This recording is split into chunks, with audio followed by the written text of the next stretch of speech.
para vocês. E aí, pessoal, tudo bom? Boa tarde, é uma honra estar aqui e muito obrigado por me receber. Mais um cara falando errado português, né? Então vai ser legal. Bom, meu nome é Juan, o Sebastião fala um pouquinho de mim, a gente está com algumas iniciativas, né? E o que eu vou tentar cutucar vocês hoje? Eu estou falando um pouquinho agora sobre esse negócio que eu chamo de Continuous Disruption. Estamos entrando numa coisa que eu estou chamando de a era da disrupção contínua. Sim? The Age of Continuous Disruption. E estamos completamente despreparados como sociedade para isso. Essa é basicamente a minha preocupação. Digamos assim, o que é a disrupção contínua? Sim? O que é a disrupção? Lembra lá, tem um livro lá atrás, tem um livro velhinho, né? E tem um capítulo lá, um dos livros desse livro, né? Que conta a história de um velhinho, né? Um velhinho, né? Um cara chamado Noé. Vocês já ouviram falar? Ok. E basicamente o que aconteceu com ele é o que de alguma forma está acontecendo sistematicamente agora. Ou seja, de alguma forma alguém teve uma revelação sobre alguma coisa iria mudar completamente, talvez, né, um dos aspectos da realidade. Sim? Por exemplo, na economia, ou nas organizações, ou o que seja. Né? No caso dele não vai ficar nada seco, não é? Vai ter um dilúvio. Então, isso é uma disrupção. Assim como ele, né, assim como Noé, basicamente ele se preparou para justamente isso que estava prevendo, ele tinha, né, sido de alguma forma avisado, né, que essa disrupção iria acontecer, e ele se preparou para isso. Agora, não foi muito legal para o restante das pessoas que acabaram não se preparando, certo? Ou seja, e o que a gente tem visto é justamente isso. Estamos dia a dia, eu acredito que dia a dia o que está acontecendo é que sistematicamente organizações, práticas, instituições, pessoas, carreiras, conhecimentos estão sendo disrompidos, sim? E a gente, na verdade, continua achando que, digamos assim, o velho mundo continua a se defender dessas mudanças. Basicamente é isso. Então, digamos assim, a minha tese é que, não dá para ler, né? Mas basicamente o que estamos enfrentando uma era de disrupção contínua. Assim como a gente teve um dilúvio, né? Assim como teve uma mudança catastrófica para alguns, imaginem, por exemplo, no caso do dilúvio, temos outro caso que é, por exemplo, aqueles caras que guardavam cavalos dentro das cidades, né? Quando tínhamos carroças nas cidades, sim? Esses caras talvez ficaram inertes, né? Talvez acharam que não iam desaparecer por completo as carruagens. Imaginem vocês se vocês fossem um desses caras, sim? O cara que tem todo o modelo de negócio baseado em alimentar cavalos, sim? E guardar os cavalos das carruagens dentro das cidades. E aí você vai a um maluco que está inventando um negócio aí, né? Que tem rodas e que tem um motor a combustão, etc. Você iria dar bola para isso? A maior parte deles provavelmente não deu. E foram disrompidos. O que eu quero colocar com essa tese aqui é que, na verdade, daqui para frente, né, nos últimos 100 anos, nós vivemos 100 anos ou 200 anos de relativa estabilidade. A gente as coisas foram mudando, teve o carro, teve isso, teve a rádio, teve a TV, teve, né, a TV a cores, a internet, não sei o quê, mas a velocidade na qual as mudanças estão acontecendo está se acelerando. Sim? E isso se deve em parte, por exemplo, à questão de já não mais, por exemplo, hoje a gente se vê, hoje digamos assim, é vendido, por exemplo, 1 grama de areia é vendido até por $100. Então, assim, como assim 1 grama de areia é vendido por $100? O que se vende não é mais matéria-prima, Estamos entrando, ou seja, já faz alguns anos que estamos, algumas décadas, no que estamos em uma economia baseada muito menos em matérias-primas e em trabalho, né, esforço, e muito mais em inteligência. Então, essa grama de areia, né, vira silício, e na verdade a ordem, né, a organização, né, o esforço intelectual, a inteligência que foi colocada dentro desse grão de areia é que gera o valor.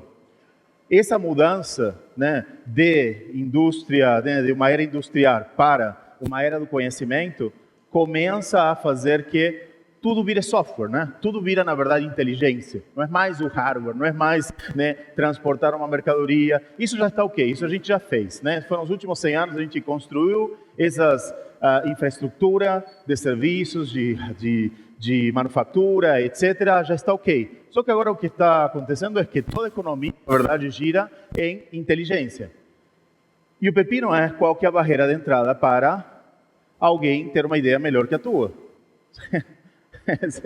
Ou seja, tem uma baixa barreira de entrada. E tem muita gente pensando, certo? Tem muita gente que nos últimos anos acabou se especializando em pensar, né? Nós temos hoje, se não me engano, no início do século passado, a quantidade de trabalhadores que basicamente eram de colarinho branco era em torno de 4 a 6%. Hoje, na economia de serviço, economia de conhecimento, estamos falando em 70%. Sim? Então, tem muita gente pensando. Dá bem que a gente está, né, somos relativamente ruins em termos de produtividade nessa questão, na questão de inovar. Né? Dá bem, né? Estamos começando a acelerar. Mas essa barreira de entrada e essa velocidade na qual as coisas estão sendo feitas tende a descer, né? Então, a economia está mudando, né? Ou seja, está mudando, já tem mudado, né, grandemente. E isso nos deixa numa situação onde nós vivemos parte do tempo em um mundo que foi estruturado para a era industrial, certo? Então, você tem um monte de instituições, por exemplo, estavam falando agora, né? Eu estava escutando a palestra do palestrante anterior, do Ricardo, um monte de moleques em um monte de garagens fazendo coisas disruptivas, né? Um monte, ou seja, há uns 100 e poucos anos atrás, Karl Marx falava que os meios de produção tinham sido tirados dos trabalhadores, certo? Não é mais verdade. Eu vejo, por exemplo, outro dia estava lá no Rio, tinha um neozelandês e um canadense lá no Starbucks, no Rio, certo? E eles basicamente estavam lá trabalhando no Starbucks. E eles tinham uma revista de um esporte que eu nem conheço, né? Ganhavam dinheiro com isso e viajavam o mundo porque podem, certo? Então, ou seja, de fato, os meios de produção voltaram para os trabalhadores. Isso é uma coisa inaudita, né? Nos últimos 100 anos não temos tido isso daí. E hoje o que vemos cada vez mais é esse tipo de coisa. Ou seja, a quantidade de disrupção provavelmente não baixa. Eu há alguns anos, há uns 10 anos, trabalho com empresas, ajudando elefantes a dançar, basicamente, né? Ajudando grandes empresas a se tornarem mais ágeis, a se tornarem mais inovadoras. E um dos problemas que a gente tem é uma mentalidade de disrupção episódica, ou seja, ok, estamos sendo disruptidos agora, então agora vou fazer uma mágica e vou mudar um pouquinho. Já era. Não tem mais como inovar uma única vez, né? O telefone normal foi disrompido aí pelo celular, pela Motorola. A Motorola foi disrompida pela Nokia. A Nokia foi disrompida pela Apple. A Apple foi disrompida pelo Android. Android foi disrompido pela Apple. Ou seja, já começou a ter o quê? Basicamente um processo de disrupção contínua. Não tem mais um terreno firme onde você possa, de fato, ficar lá por muito tempo. Tem duas empresas aí, claramente, que têm processos totalmente diferentes, que conseguem, na verdade, fazer inovação contínua, que seria a forma como você pode se defender e você pode sobreviver da disrupção contínua, que a gente vai viver. Digamos assim, eu acho que o novo normal, digamos assim, a nova estabilidade é a mudança. O grande problema que temos é que temos herdado um sistema operacional do mundo que não prevê isso. É mais, o sistema operacional do mundo, na verdade, tem trazido o quê? Comply. Né? A gente tem ensinado, né, o que o Sir Ken Robinson, né? Sir Ken Robinson falava justamente que nós herdamos um sistema educacional, por exemplo, que tinha um objetivo, mas esse objetivo já não está, digamos assim, estamos encontrando, digamos assim, esses sistemas que temos hoje são talvez a restrição para maior retorno, para melhores, digamos assim, resultados na economia, nas empresas, nas famílias, etc. E isso está sendo um problema. Ou seja, estamos vivendo com alguns resquícios, sim? Ou seja, por exemplo, as instituições hoje não funcionam na velocidade, não se adaptam na velocidade que o mundo está mudando. Sim? Estamos vendo isso no nível político. Estamos vendo isso no nível educacional, né?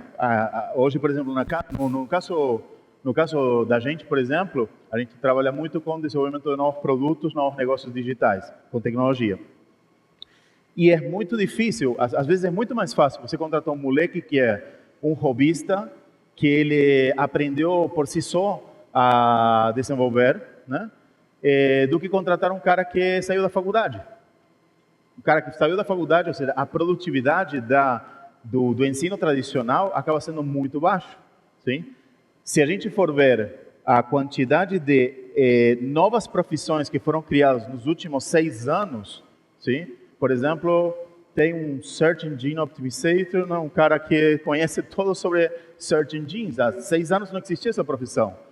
Como que o mundo pode dar conta, né? Como que as instituições que existem podem dar conta desse ritmo de mudança.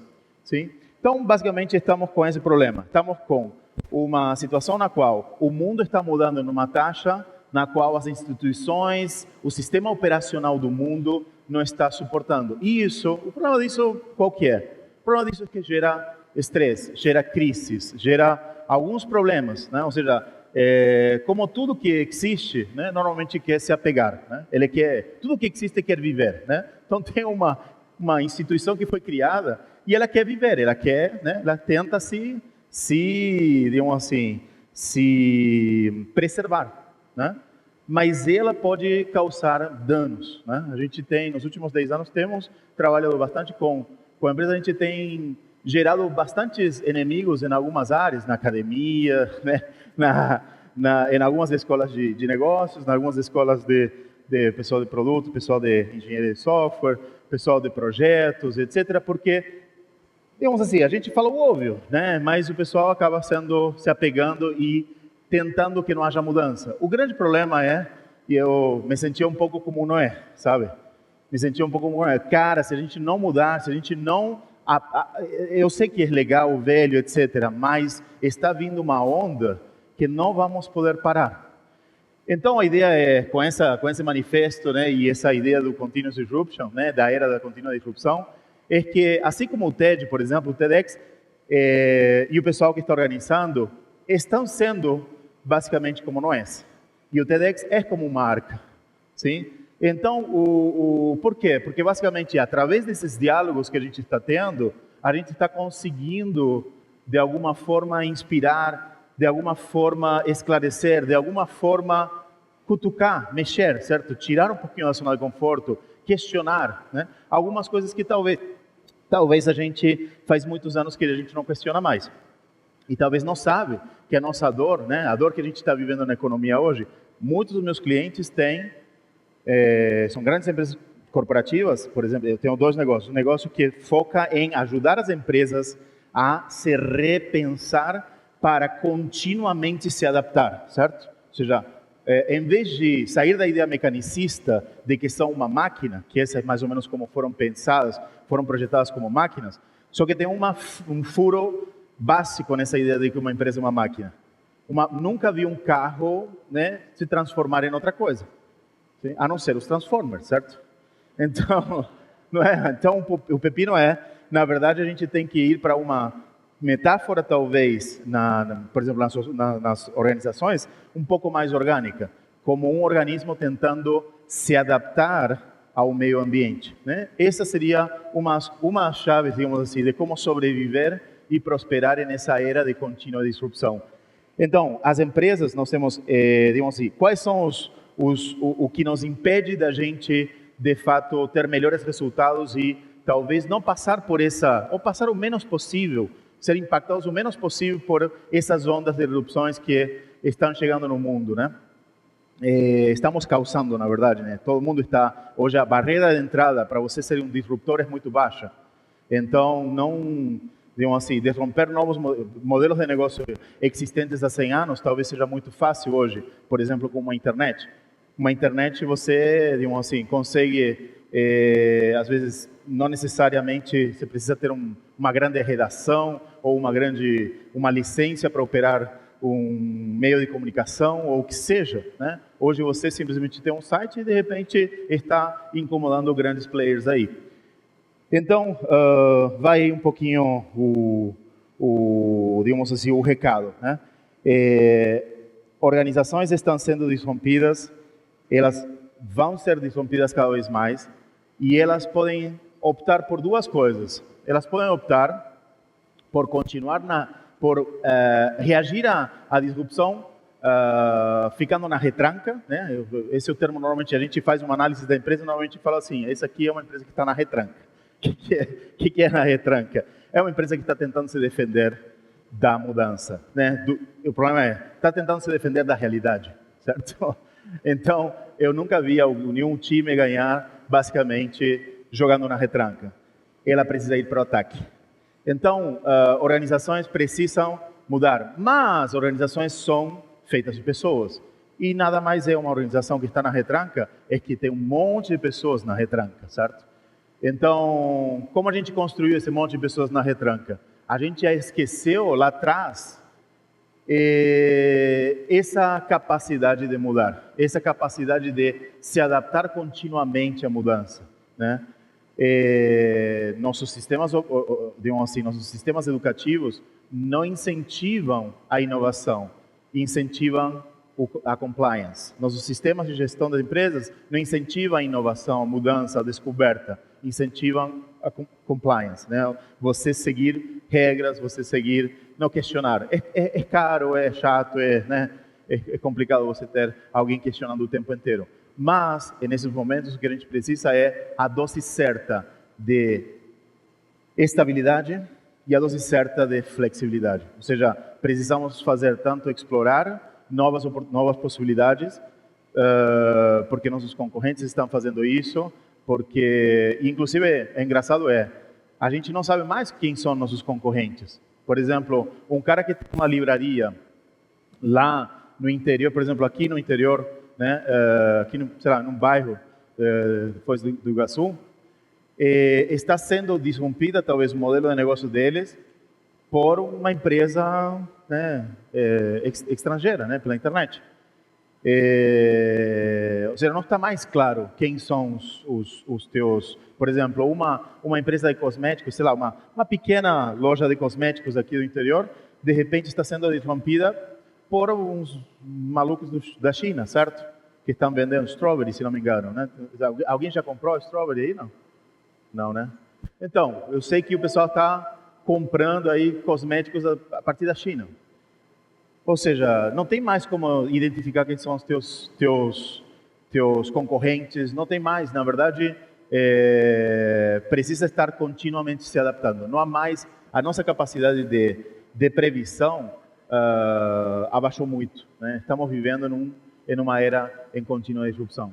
E finalmente o que eu queria passar para vocês e pedir para vocês é, assim como o pessoal que está organizando o TEDx está de alguma forma, e o TEDx é uma arca, por que não cada um de nós, assim como a gente fez lá atrás, olhar para o que a gente pode fazer, o que a gente pode influenciar de repente e se pensar, será que a gente está, digamos assim, na retranca? Será que a gente...